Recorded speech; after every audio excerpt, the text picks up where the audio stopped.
Hola, hola, buenas tardes a todos. ¿Qué tal? Un miércoles más en Marca la Diferencia con Psicología. Estamos aquí para acompañaros a resolver dudas, a tratar temas interesantes con diferentes profesionales de la salud mental. Hoy además vamos a tratar un tema muy interesante que en concreto en todo el sondeo que hicimos durante las vacaciones de verano es un tema recurrente que nos habían solicitado y era tratar la epigenética.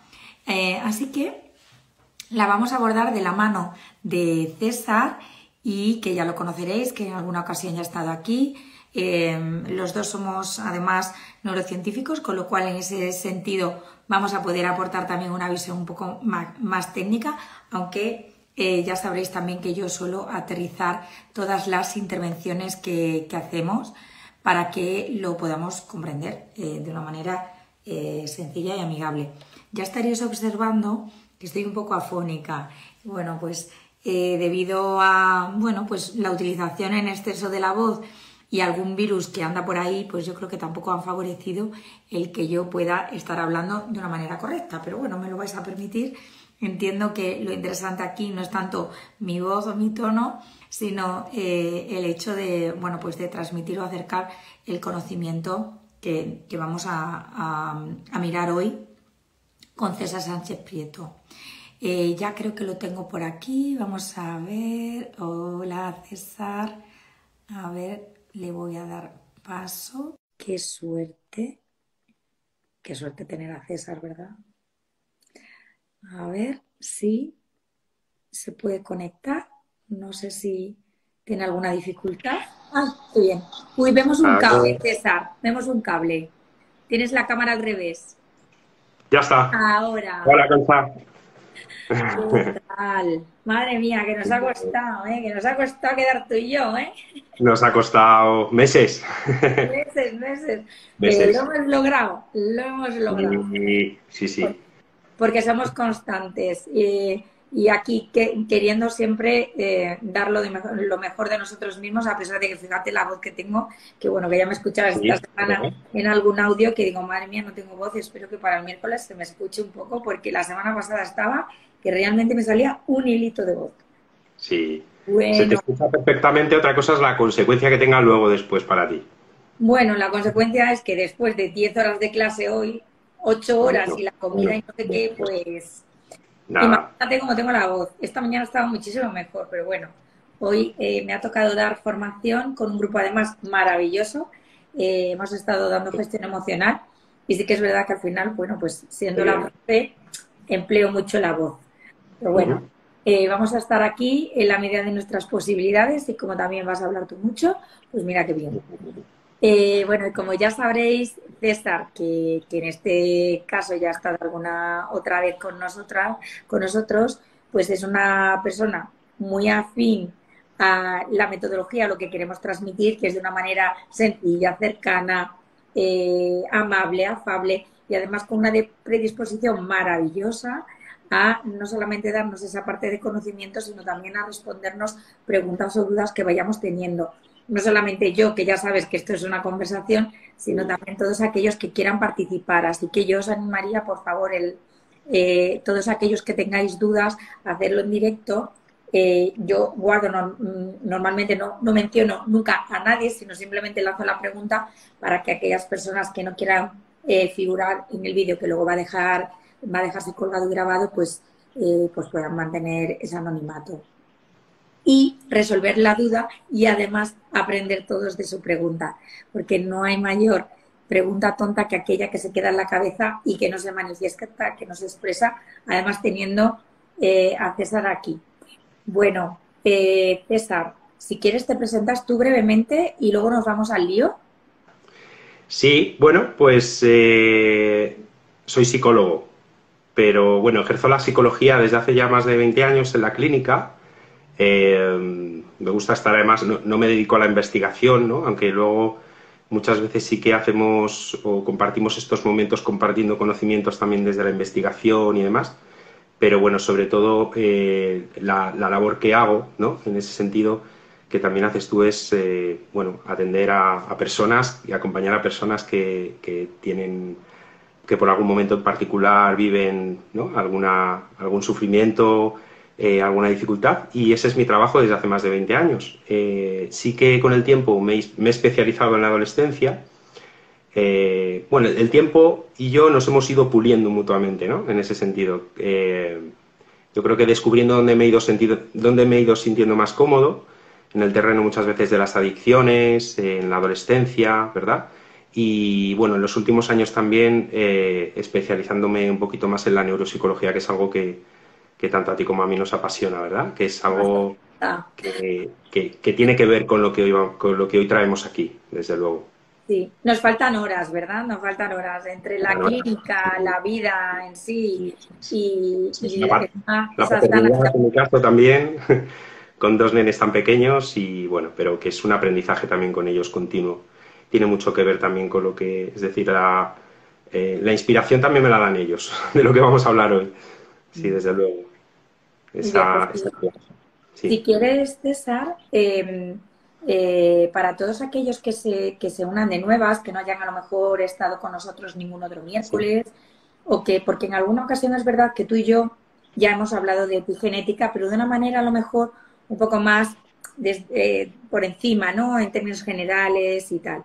Entonces, sí que me gustaría, tal vez, si a ti te parece bien, que Ujú. pudiéramos definir de una manera muy llana, muy sencilla, qué es la epigenética y cómo nos puede afectar a lo largo de la vida. En concreto, a lo mejor tú vas a hablar más de la adolescencia y yo voy a lo mejor a hablar más de lo que observamos los que estamos alrededor, pues los padres, los adultos, los profesores. Así podemos complementar la Perfecto, cara A, la cara B y hacer como toda la visión de la montaña, ¿no? Todo el valle. perfecto. Eh, Haces la introducción, si te parece, sobre Sí, epigenética en general. eso es. ¿Notas? Es algo mucho más complejo que lo que vamos a contar, Concha y yo hoy aquí, Totalmente. porque detrás hay una investigación de muchos años, es un concepto que surge además hace décadas, aunque se empieza a escuchar ahora más, pero se empieza a escuchar quizás en las universidades, en la investigación, pero no tanto en la calle, ¿no? De hecho, me encuentro con gente que esta semana sabía que tenía esta entrevista contigo y la gente no tiene ni idea de lo que es la epigenética. ¿Qué es eso de la epigenética? ¿No? Esta cosa, cuando es algo que ahora mismo tiene tanta importancia, ¿no? Y bueno, estamos hablando de una disciplina, ¿cómo traducirlo, no? Estoy pensando también cómo traducirlo a un lenguaje que lo podamos entender todos, coloquial y sencillo. Pero bueno, es una disciplina que habla de la interacción del ambiente con la genética, ¿no? Es decir, partimos de un concepto que es el de genética, que determina o condiciona nuestro comportamiento, pero que con el paso de las décadas, bueno, daremos yo nombraré alguna investigación así para que podamos entenderlo todavía mejor, de manera más concreta, pero es ese modelado que ocurre incluso desde antes del embarazo y que podemos llegar a transmitir generacionalmente en base a despertar o silenciar los genes, ¿vale? Es decir, no es la ciencia que se dedica a estudiar estrictamente la secuencia del ADN, sino de qué manera el ambiente puede silenciar o puede despertar la expresión de los genes, que es lo que entendemos como fenotipo, ¿vale? Es decir, las cosas que nos pasan y cómo las afrontamos con el paso del tiempo pueden generar cambios moleculares en nuestro cerebro que a su vez alteren la expresión de los genes y por tanto se puedan despertar determinados trastornos, enfermedades, tanto físicas como a nivel de salud mental, ¿vale? Y bueno, esto así muy, muy, muy resumido. Sí. Luego sí que me gustaría leer una frase que leí una vez que resume muy bien la idea de la epigenética también, ¿vale? Si lo Cuando tuviéramos tú, que cuando tú, simplificar, sí, yo voy a, como ya sabes que te interrumpo voy resumiendo y tal, si lo tuviéramos que simplificar mucho, mucho, mucho, sería cómo el ambiente puede influirnos, tanto para bien como para mal, bueno, puede influirnos, lo dejamos así, puede influirnos en la parte genética, es decir, en eso cómo es. nosotros nos expresamos Mm, dentro de los acontecimientos que estamos viviendo, ¿vale? Es decir, el ambiente influye también en el sujeto hasta el punto en que puede variar a través ya, bueno, ya entraríamos a lo mejor en otro tipo de terminología más como la metilación y todo eso, pero lo vamos a dejar ahí aparte para no complicar demasiado, cómo influye el ambiente en nuestra genética, en nuestro propio comportamiento. Incluso aquí podemos estar hablando, nosotros que estamos dentro de la psicología, en enfermedades mentales o en cómo nosotros afrontamos situaciones de ansiedad en la vida. Eso es, eso es.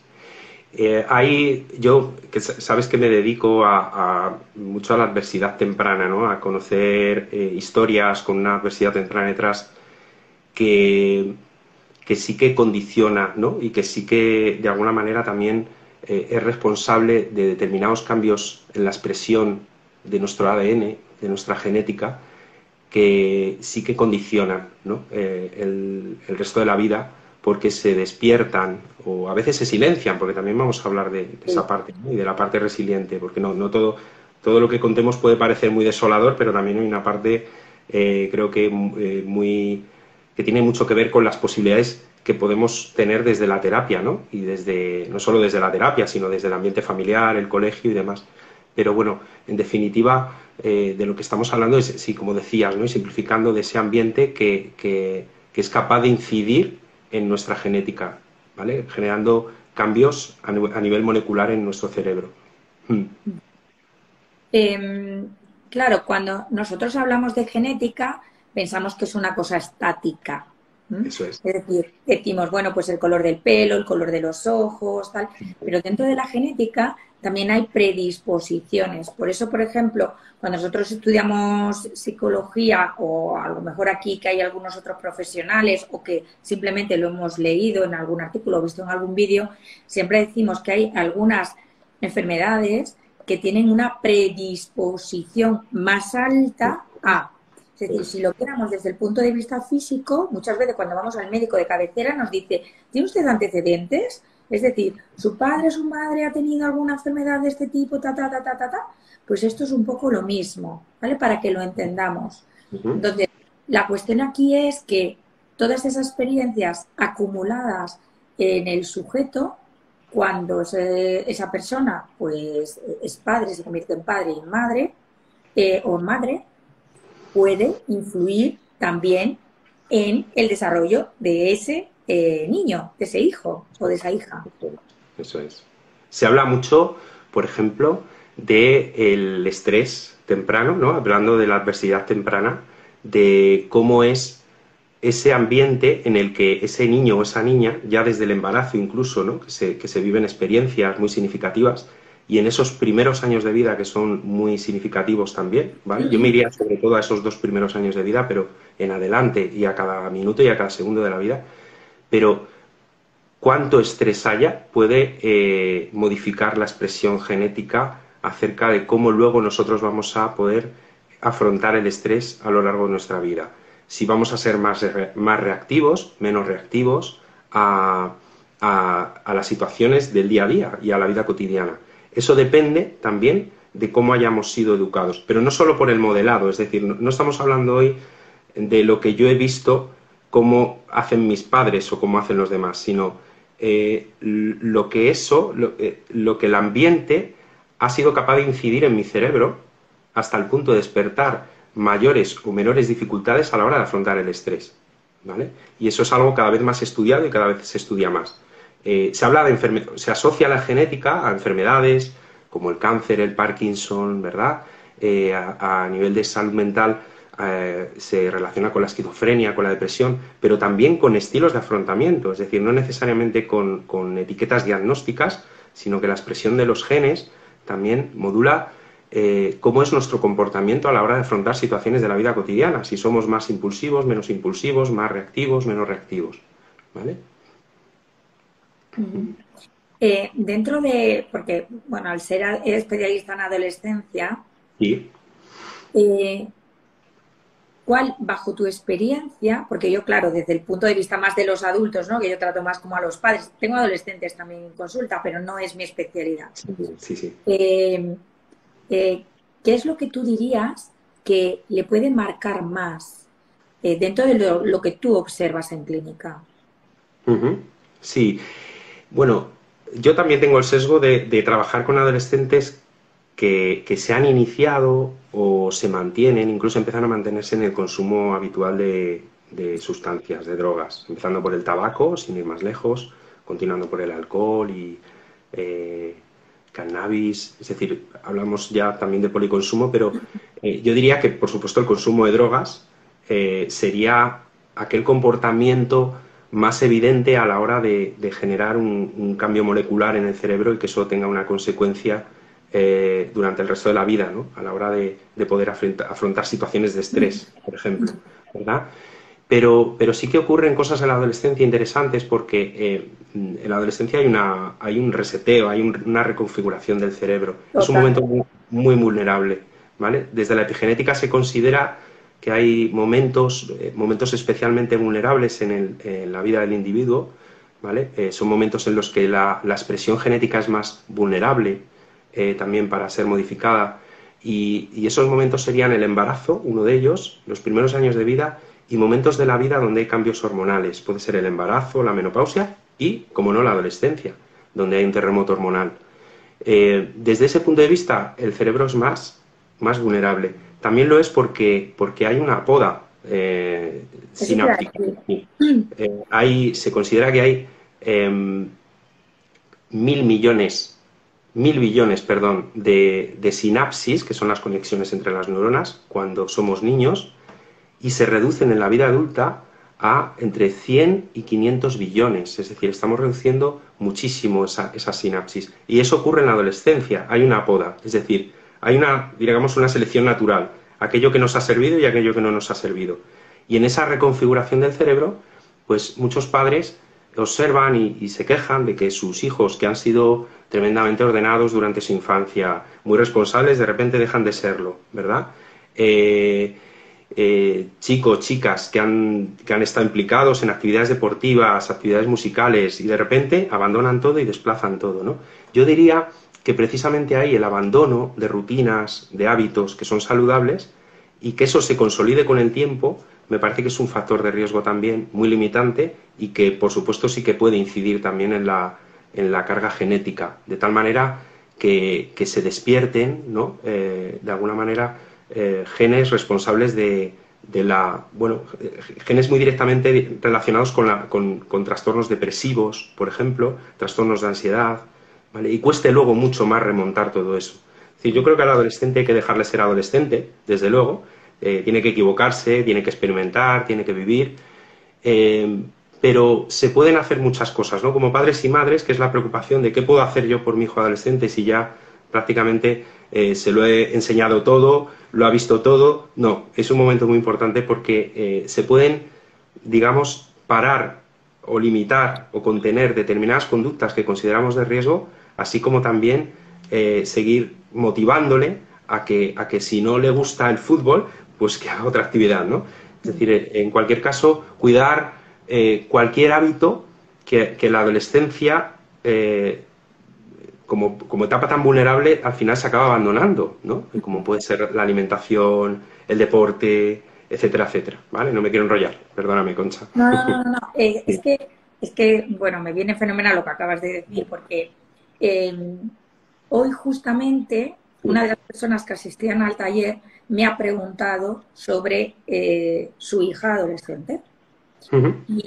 Y en este caso, claro, los padres, ¿cómo llegan a consulta? Pues llegan en estado de no sé lo que pasa, de repente, imagínate, mi hijo o mi hija era súper sociable y ahora ya se encierra en la habitación y no quiere hablar con nadie. O mi hijo, mi hija, como tú dices, era súper deportista y ahora está todo el rato tirado o tirada. Mi hijo, mi hija, pues tenía como ciertos modales, respeto y tal, y ahora de repente nos empieza a contestar mal, no tenemos ni idea de lo que nos pasa. Y ahí justamente cuando tú dices, qué momento tan importante estos de el nacimiento, los primeros años de vida, la adolescencia, la menopausia, o sea, cambios hormonales importantes, o incluso alrededor de los 25, ¿no? O 23 o por ahí, que se hace un cambio también brutal, ¿no? En el sentido en que de repente salto a mi vida adulta, no tengo ni idea de qué hacer, cómo hacerlo, cómo voy a proyectar a lo mejor todo lo que tengo en la cabeza, o no tengo ni idea de lo que voy a hacer, qué voy a hacer entonces, y entran en pánico. Es justamente ahí donde el adulto, el padre, la madre, el profesor, el vecino, o sea, esa persona que sea cercana a ese adolescente o a ese niño, tiene que estar. Y esto lo subrayo, porque me suelen preguntar, ¿pero qué hago? Y digo, estar. Dice, pero si yo ya estoy. Y digo, ¿pero cómo estás? ¿Pero tú qué significa para ti estar? No, pues yo le digo, le pregunto. No, no le digas ni le preguntes. O sea, estate al lado. Siéntate Claro. al lado.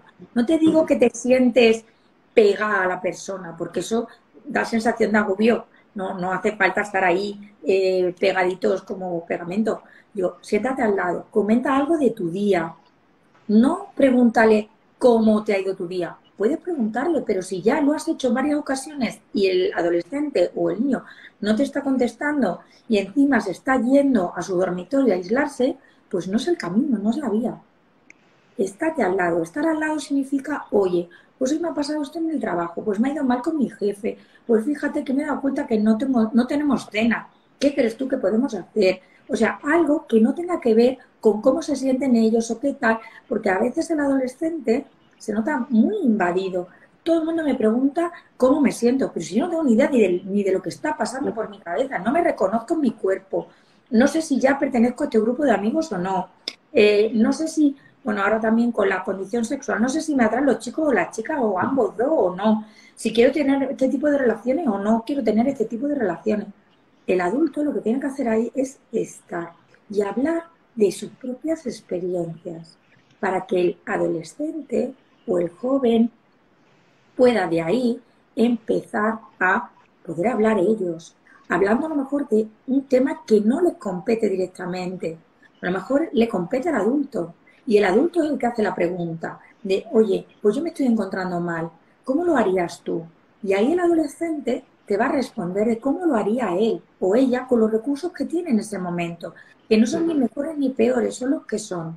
Eso significa estar al lado, comentar algo, un libro, algo que te ha sucedido viniendo a casa, algo que te ha sucedido en el trabajo, algo que te ha sucedido en el supermercado. No es tanto preguntar, incidir, saber, porque así los adolescentes al final suelen llegar a contar lo que a ellos les pasa o cómo ellos ven la vida o qué dificultades están teniendo. Mm, sí, es que estamos hablando además de algo que puede o no ocurrir en la adolescencia también, que es fundamental, hablando de la epigenética, y es con cuánta tensión va a vivir esa familia a ese momento y esa etapa evolutiva que puede durar muchos años, ¿vale? Es decir, momentos de tensión los hay, son inevitables. Hay momentos de explosión por parte de la familia, que también es humana, y los padres, y por parte de los adolescentes. Pero debemos evitar a toda costa que eso sea algo cotidiano, porque precisamente afrontar con tanta tensión esos momentos, es decir, lo que le pasa a mi hijo no es algo personal. Es decir, si ha dejado el fútbol o ha dejado el baloncesto o se ha encerrado en su habitación, está respondiendo más a algo suyo, personal. Hemos hablado también de cómo funciona el cerebro del adolescente y no es algo personal conmigo, no es algo que tenga que ver con con cómo lo he hecho yo como padre o como madre o cómo lo estoy haciendo yo, ¿no? Yo creo que en el momento que no lo personalizamos de esa manera, nos podemos relajar un poquito más y podemos acompañar mejor, como tú dices, de una manera más tranquila, porque eso es algo vital. Es decir, los adolescentes muchas veces cuando salen y consumen, ellos conscientemente no lo hacen, pero sí que acaban consumiendo más cuanto más tensión hay en casa, desde luego, ¿vale? Cuando hablamos de consumo de drogas. Pero cuando hablamos de aislamiento, lo mismo, ¿no? Si me pongo, si me cierro como una ostra, igual tiene que ver también con esto mismo, ¿no? Si mi comunicación como padre es interrogar, que es diferente a ser curioso con él, ¿no? Es decir, ser curioso es entrar a la habitación, con su permiso, por supuesto, pero pedirle permiso para poder acceder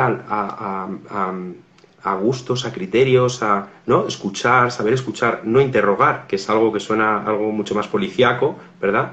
Pero bueno, son matices que tienen que ver con lo que ocurre en la adolescencia y en definitiva de lo que estamos hablando es con cuánto estrés, con cuánta tranquilidad vamos a afrontar cada momento de la adolescencia, ¿verdad? No es algo personal, no es algo contra el padre o contra la madre, aunque hay una diferenciación respecto a los padres, ¿no?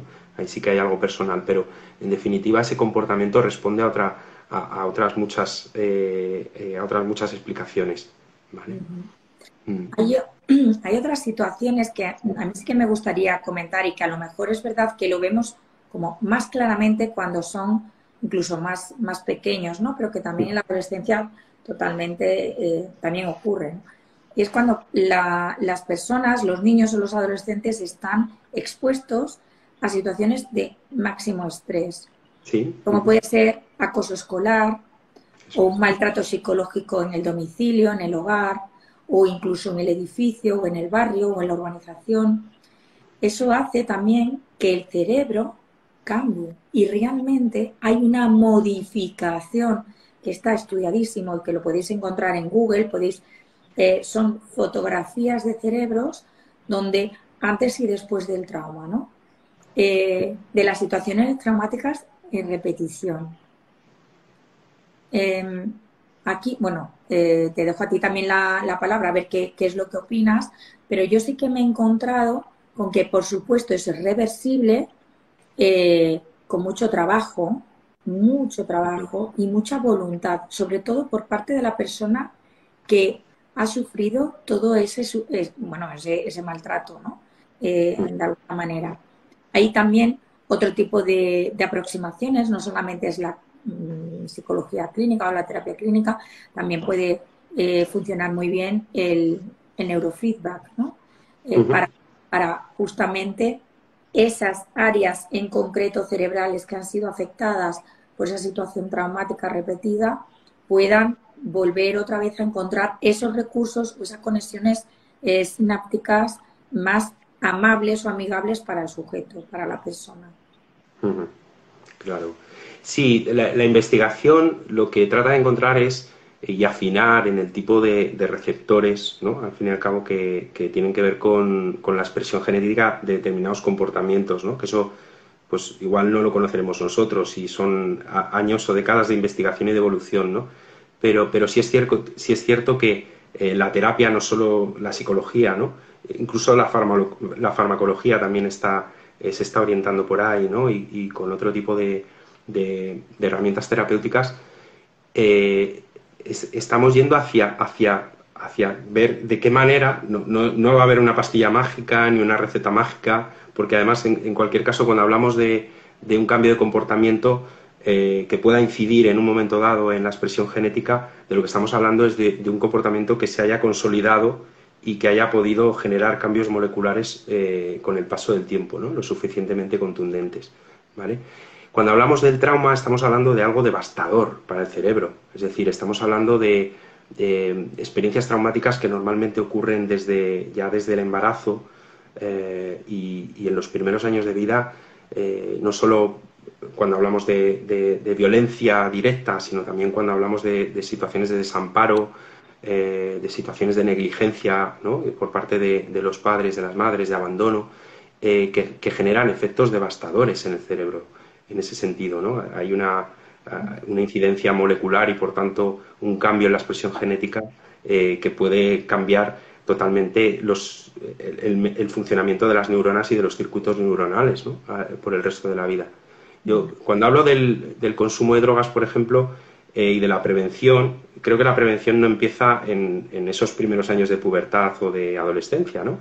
Sino que la prevención empieza desde el hogar, desde los primeros años de vida, porque fíjate que hay un dato, hay una investigación, no sé si es posible que esas investigaciones luego te las pueda facilitar para que la gente acceda o para que pueda también documentarse. Podemos colgarla en Hay una investigación muy interesante que relaciona el estrés temprano de los primeros años de vida con la expresión genética de un receptor endocannabinoide, de tal manera que en la vida adolescente y adulta de ese niño que ha sufrido el estrés o experiencias traumáticas durante los primeros años de vida, es un cerebro más vulnerable y son receptores más vulnerables a los efectos del cannabis. De tal manera que nos estamos yendo, fíjate, muy atrás en el tiempo, ¿no? No estamos hablando ya ni siquiera de las campañas de prevención que se puedan hacer, ¿no? A nivel familiar o a nivel en la etapa de la pubertad. Estamos hablando de los primeros años de vida, de cuánto importante es cuidar esa parte, porque si es un ambiente cargado, estresante, hasta ese punto, y he dado simplemente un dato, ¿no? De un receptor muy concreto que tiene que ver con la mayor vulnerabilidad al consumo de drogas, en este caso del cannabis, ¿no? Y que lo haga y que sea un cerebro más vulnerable a sus efectos y por tanto con más posibilidades de desarrollar una adicción, ¿no? Y esto, cuando hablamos de esos primeros años de vida, de las experiencias traumáticas, ¿verdad?, que son devastadoras, y el dato que he dado es un dato muy pequeñito entre un océano de datos que desconocemos, pero que se empiezan a intuir, ¿no? Porque hay imágenes cerebrales, como tú misma dices, ¿no?, en los que se ven cómo son los circuitos del cerebro de una persona que no ha sufrido abusos o maltrato y cómo es el cerebro, cómo son los circuitos neuronales de una persona que sí lo ha sufrido y cómo cambian unos entre otros. Y eso es lo que afecta luego al comportamiento de las personas, porque claro, nos estamos quedando como, vale, pues como cambia el cerebro, ya, pero eso significa que la manera de afrontar o de vivir la vida, como había alguien aquí antes que leía, que nadie tiene un libro de cómo vivir la vida o cómo entenderla o cómo disfrutarla o cómo tal, si esa persona ha tenido ese tipo de dificultades ya en la infancia o incluso durante el embarazo, ¿qué significa? Que está más predispuesto a lo mejor a tener un comportamiento o agresivo o violento o de ansiedad, picos de estrés increíbles generalizados, donde hay muchísimo adolescente con ansiedad generalizada que dice, pero si tiene una vida estupenda, si va a un colegio estupendo, tiene unos amigos estupendos, una familia estupenda, no hay ningún problema aparente, ¿no? Pero es que ha habido algo que ha condicionado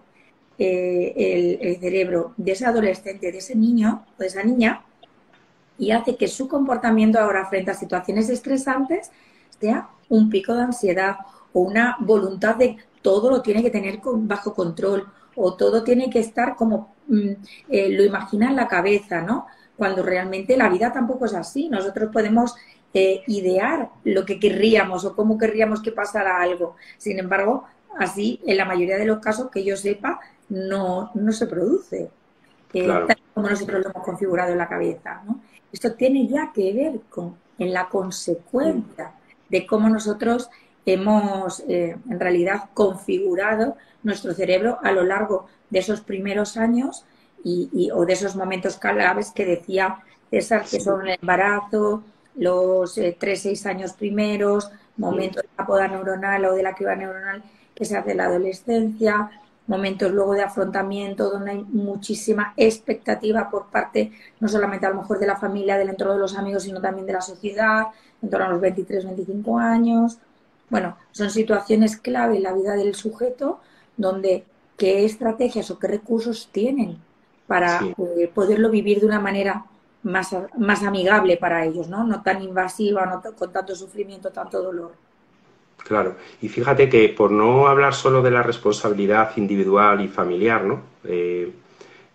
También, y la epigenética también habla de los cambios sociales, de los cambios políticos, es decir, cómo ese ambiente que no controlamos tan directamente, podemos controlar, ¿no? Como padre o como madre, puedo controlar determinadas cosas en mi crianza, pero o sea, de mí no depende la política o cómo culturalmente afrontemos las situaciones, ¿no? Pero eso también incide, si es una sociedad más agresiva, más violenta, una política más agresiva, más violenta, eso al final también incide en el comportamiento de las personas y puede generar cambios en la expresión genética en las siguientes generaciones, ¿no? Esto, cuando las primeras investigaciones que se han hecho sobre epigenética datan precisamente del Holocausto, ¿verdad?, de la Segunda Guerra Mundial, que ocurrió con tantas personas que estuvieron en campos de concentración, en situaciones de desnutrición y maltrato, y cómo las generaciones posteriores heredaron ese trauma. No heredan el recuerdo explícito de lo que pasó, evidentemente, porque no fueron testigos directos de ello, pero sí que heredan una forma más limitante a la hora de afrontar el estrés. Incluso se heredaron patrones de alimentación y cambios incluso en el cuerpo, ¿no? Como consecuencia de la desnutrición de la gente que sufrió esto. Entonces la epigenética va mucho más allá, pues el concepto de epigenética va mucho más allá de la genética.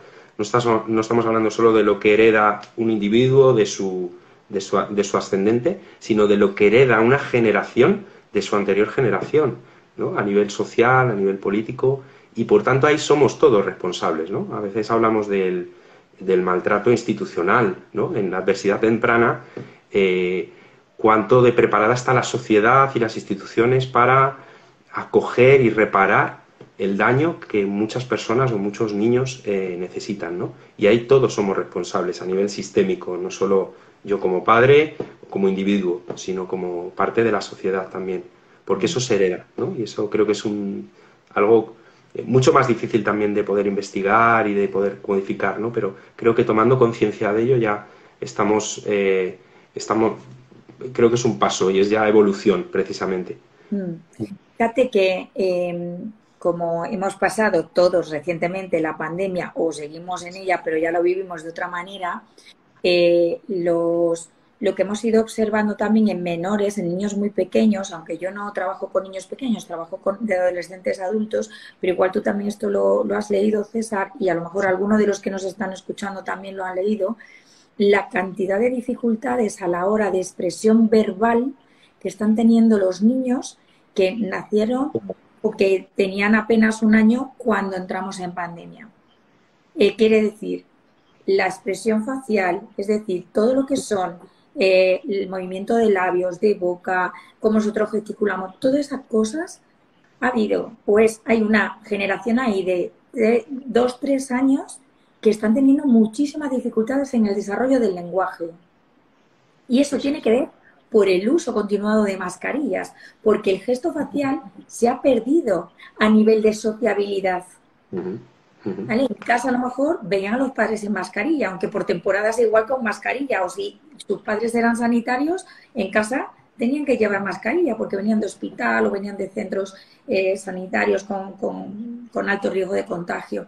Con lo cual esos niños interactúan de otra manera a nivel verbal y a nivel social con el entorno, ¿no? Qué importante esta situación que ha sido dramática, tremenda en todos los sentidos, ¿no? Los duelos, bueno, todo ese sufrimiento, a veces no pudiendo demostrarlo o mostrarlo como hubiéramos querido, bueno, situaciones muy, muy complejas donde ya en el área del lenguaje en niños pequeños ya se está viendo, ya hay estudios científicos que corroboran que efectivamente ha habido una influencia, en este caso negativa, para el desarrollo del lenguaje en menores durante la pandemia. Menores que no tenían acceso todavía al lenguaje, que justamente ahí era el momento donde ellos tendrían que empezar a desarrollar el lenguaje verbal. Eso es, sí. Muy bien, pues no sé si hay alguien que quiera hacer alguna pregunta o algo que quisieras aportar más mientras que esperamos que alguien escriba alguna pregunta. Una frase, es un poquito larga, pero creo que resume muy bien, sí, ¿vale? Que tú no lo habías dicho al principio, nos lo habías dicho que la ibas a leer. Es una frase de un libro que se llama El gen egoísta, de 1993, de un biólogo etólogo, bueno, con una cátedra en Oxford, ¿no? Se llama Richard Dawkins, que dice que los genes, traduzco, ¿vale? Por resumir un poquito también, dice que los genes diseñan la política primaria y los cerebros son sus ejecutivos. A medida que los cerebros evolucionan y se hacen altamente desarrollados, se van haciendo cargo cada vez más de las decisiones respecto a qué política seguir. La conclusión lógica de esta tendencia, que aún no ha alcanzado no la ha alcanzado ninguna especie, pero bueno, nosotros como seres humanos la podemos llegar a alcanzar, es que los genes den a la máquina de supervivencia una sola instrucción, que sea: haz lo que sea más conveniente, haz lo que parezca, haz lo que mejor te parezca, con el fin de mantenernos vivos. Es decir, que cuanto más se sabe, además esto, cuanto más se sabe de genética, más importancia tiene el ambiente. Cuanto más evolucionado está un cerebro, más capacidad tiene para cambiar la expresión genética. Es decir, menos determinismo, ¿no? Un animal está prácticamente supeditado a su código genético. Nosotros dependemos de la expresión genética y cada vez más nuestro cerebro más evolucionado es capaz de tomar decisiones y de poder incidir a través del comportamiento y cambios sociales nuestra condición, ¿vale? Es decir, más capacidad tenemos para cambiar las cosas en la medida que más evolucionado está nuestro cerebro. Me parece una frase que resume muy bien lo que es la epigenética. Bueno, pues yo creo que es un broche de oro perfecto para cerrar el miércoles de Marca la Diferencia con Psicología. No sé si hay alguien que quiera hacer alguna pregunta. Yo no he visto por aquí, sí que he visto muchos comentarios, bueno, pues alabando el trabajo de César y, bueno, pues toda, bueno, pues la suerte, ¿no?, que tienen de estar aquí con nosotros y escucharnos.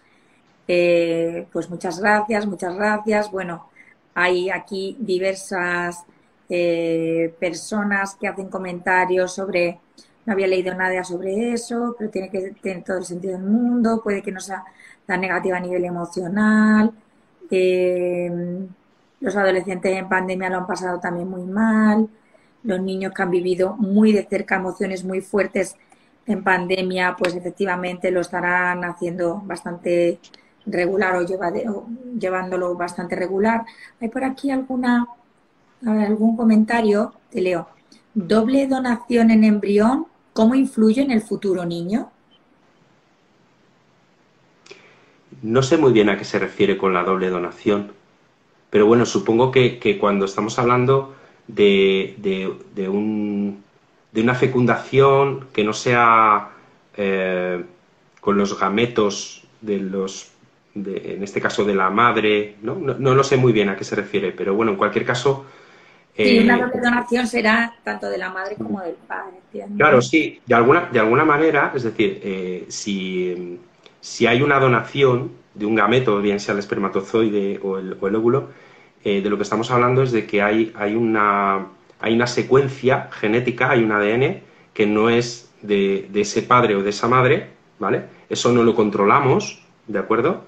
Pero precisamente de lo que estamos hablando es de que cada vez puede ser menos importante o determinar menos esa secuencia de ADN, porque de lo que estamos hablando es de si se expresan o no esos genes. En cualquier caso, evidentemente, cuando hablamos de una herencia transgeneracional, de lo que estamos hablando es de que posiblemente en ese código genético exista el silenciamiento, la expresión de genes en función del comportamiento de la persona que ha donado ese espermatozoide o ese óvulo, ¿vale? Incluso de sus abuelos. Quiero decir que estamos hablando de la interacción genética original, pero con un ambiente que en este caso, pues esa persona que es fecundada con gametos que no son propios, bueno, tiene todo un embarazo por delante, unos primeros años de vida estupendos para poder crear condiciones de resiliencia, para poder crear situaciones de aprendizaje, evitar situaciones de estrés, y tiene toda una vida por delante para poder de alguna manera despertar, ¿no? Lo mejor a nivel genético de ese niño, de esa niña. Efectivamente, comparto plenamente lo que acabas de decir. Así que, bueno, hay aquí más personas que nos dan las gracias. Hay alguien también que resume, dice, según la charla, el ambiente influye en la genética directamente, por lo que puede ser que no afecte tanto el propio gen. Bueno, Eso sí, es, eso es. eso es de lo que hemos sido, o sea, que lo han entendido fenomenal, ¿eh? Sí, Tenemos aquí a gente muy aplicada. sí. Nos vuelven a dar las gracias. Bueno, pues gracias a todos vosotros por estar. Es un tema súper interesante. y además, bueno, pues César y yo os traeremos alguna sorpresita para el año que viene, en plan Sí, regalos. eh, bueno, pues aquí seguimos en un miércoles más con Marca la Diferencia con psicología y con esta suerte de compañía que hemos tenido hoy con César Sánchez Prieto. Así que cualquier cosa que necesitéis, tanto César como yo, quedamos a vuestra disposición. Intentaremos subir algún enlace o algún libro o algún pequeño texto para que lo tengáis en los comentarios del propio vídeo. Lo tenéis aquí en Instagram, también lo tendréis en YouTube subido. Bueno, pues muchísimas gracias, César. Yo es que con ese broche de oro que nos has dejado, pues yo no sé qué decir más. Si tú quieres comentar algo para cerrar. nada, nada. Además, no les hemos hablado de la metilación del ADN ni nada de eso, para no Nada, aburrir. nada. Ese es un poco más La idea- reto, ¿eh? que Debo es la decir. idea de que todo esto, evidentemente, es mucho más complejo, pero bueno, lo divulgativo, al fin y al cabo, es lo interesante de esto también es poder llegar a la gente que lo entienda. Comprenderlo, porque si no lo comprendemos, mucha palabra técnica, pero no sabemos de qué estamos hablando. Entonces hay que Sí. quitarlo. Muchísimas gracias. Muy bien. Un Besos. abrazo para todos y para todas. Chao. Chao. Chao, Buenas chao, chao. noches. Adiós. Chao, chao, chao.